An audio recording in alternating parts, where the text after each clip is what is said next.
I love you. I love you. I love you. I love you. That looks so scary. The same message, same words, 4 different fonts. Hello everyone and welcome to Crafting with Delonda. It's me again, Delonda, and thank you so much for joining me today. In today's tutorial, I am going to be sharing a few reasons why fonts matter. At the end of this video, if you find it helpful, please remember to like the video, subscribe to my channel, and turn on the bell for notifications because I do upload new content every single week. Now, without further ado, let's get started. Now, before we get into why fonts matter, let's first define what font is.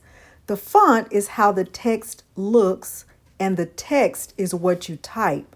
So sometimes those words are used interchangeably, but they're really not the same thing. Let's look at these different words. So I have I love you in 4 different fonts. And when I look at the different fonts, I can see the words are all the same. The words are not changing. The text is not changing. What's changing is the font. Let's continue. The first thing I want to talk about in terms of what matters is style.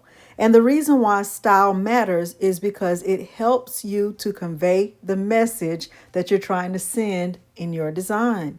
So I know that there are a lot of different types of styles, but for the purpose of this tutorial, we are only going to focus on 4 styles. A, serif fonts. B, sans serif. C, we're going to look at script fonts, and D, we are going to look at display fonts. We'll look at each of those in detail, and I'll show you examples of each one. The first style of font that I want to look at is one that's called serif fonts. And right here at the top of the screen, you can see that serif fonts are fonts that have small strokes or extensions in them, and it makes it easy to distinguish one letter from the other within the font. So these are 4 examples of fonts that I found on the Creative Fabrica website. They are all linked below the video. And as you can tell in these fonts, like at the bottom of each of the letters, there is a little bit of an extension or something that makes each letter unique to the other letter within. So if you look at the word elegant, you'll see in the G there's a little extension at the bottom of the T, and in the M and in the H in milk and honey. I am going to type a message that says crafting is my therapy, and you'll see what each of these fonts looks like as in that phrase, crafting is my therapy. You'll see it in elegant, sparky dream, Olivia, serif, and milk and honey. As you see me adding the phrase to the screen, remember the reminder that I gave at the beginning of the video when I talked about the difference between font and text. And what I'm showing you is the same phrase with 4 different fonts. And you might be wondering, with that font at the top, Sparky Dream, how come my text doesn't look like that? It's because I didn't add any glyphs. We'll get into that in a later tutorial. All right, now let's look at sans serif. Sans means without. So if you were going to order a hamburger without onions, you might say sans onions. Okay, so hopefully that'll help you remember. So sans serif fonts don't have the extensions. They are modern, clean, simple, and easy to read. So here are 4 examples, also from the Creative Fabrica website, also linked below the video. So we have Salty Beach, Minimalist, Edition, and Banana Cupcake. And what I like about each of these is that they would all look really nice in a big big design, something that you needed to be seen from afar. And this is the phrase, I love crafting, but I am going to change it to crafting is my therapy. So we will stay consistent with the phrase throughout the tutorial, and you'll be able to make comparisons to the serif fonts. All right, here we are with that crafting is my therapy phrase. And you can see just how nice and clean and legible these fonts are. If you wanted to use them in a bigger design or even on something small, these would be nice and clean and easy to read. Now let's look again at the serif fonts that we looked at earlier, so you can see the difference and see if there is something you like about the sans serif or the serif fonts. See if there's something that you prefer in one versus the other. To me, they both have their advantages, and I think it just really depends on what you're making, like what you will be using the design on. That will help you choose which font is right for you.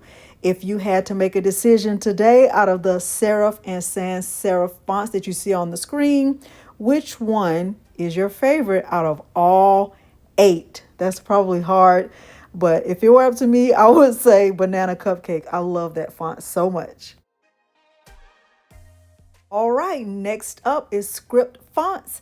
Script fonts are designed to look like cursive handwriting, which is almost a thing of the past, or calligraphy.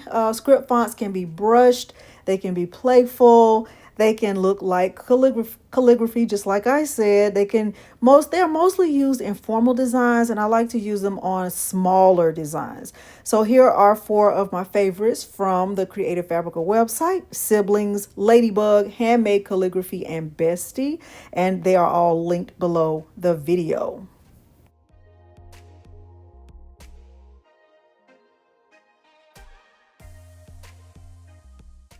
And last but not least in our style discussion is display fonts. And these are mostly used, they're designed to get attention. So most of the time they're big, bold, legible at a distance.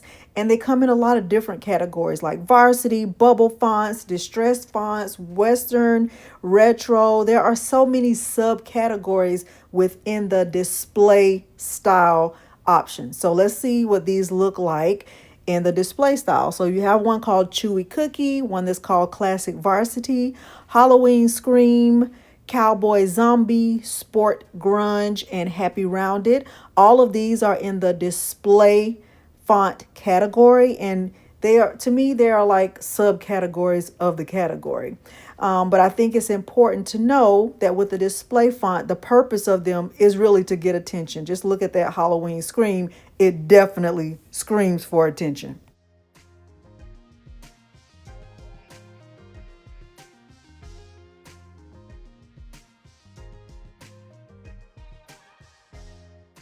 All right, now I wanted to look at a font that had a lot of different options included. So this one is just plain old Arial font. And as you can tell, this one has a lot of different weights. So there's the regular weight, narrow, there is bold, narrow bold, and then there's also black. Then there are also options within this font for italicized. And I think it's important that when you're using a font, and let's just say you like the Arial font, but you need it to be a little bit bolder, or you need it to be a little more narrow, depending on your project, try to find a font that gives you multiple options. Not all fonts have that option to have different weight options, but if you can find one that you like, it's nice to know there are some that offer that. Now, let's look again at something that should be taken into consideration when you're thinking about the weight of a font or the ease of use. And the thing I want to show you is one that is a distressed font. So let's look at this one called Sport Grunge. I'm going to make it bigger so we can take a look at it more closely. If you were working with a distressed font and you were doing a sublimation project, you wouldn't have a problem at all. But just know if you are working with a distressed font and you plan to use vinyl, this could be somewhat of a nightmare.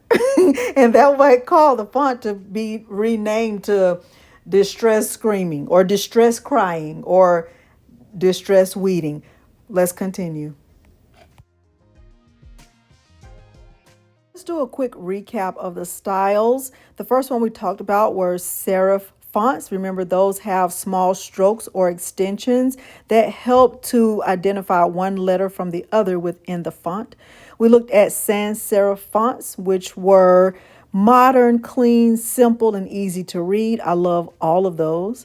We also took a quick look at script fonts and how they are made to look very similar to handwriting or calligraphy. And then we also looked at some display fonts.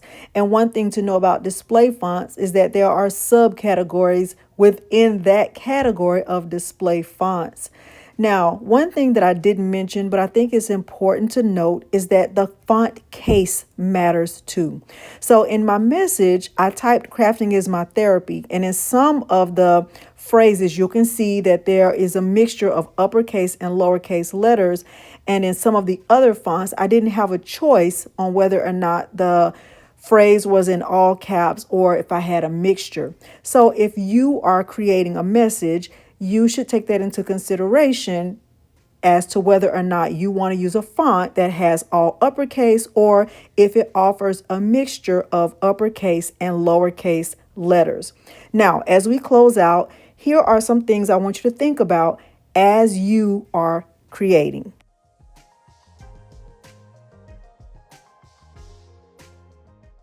Now, if you were given the task to create a phrase to go on a shirt, here are a few things to ask yourself as you're thinking about what font.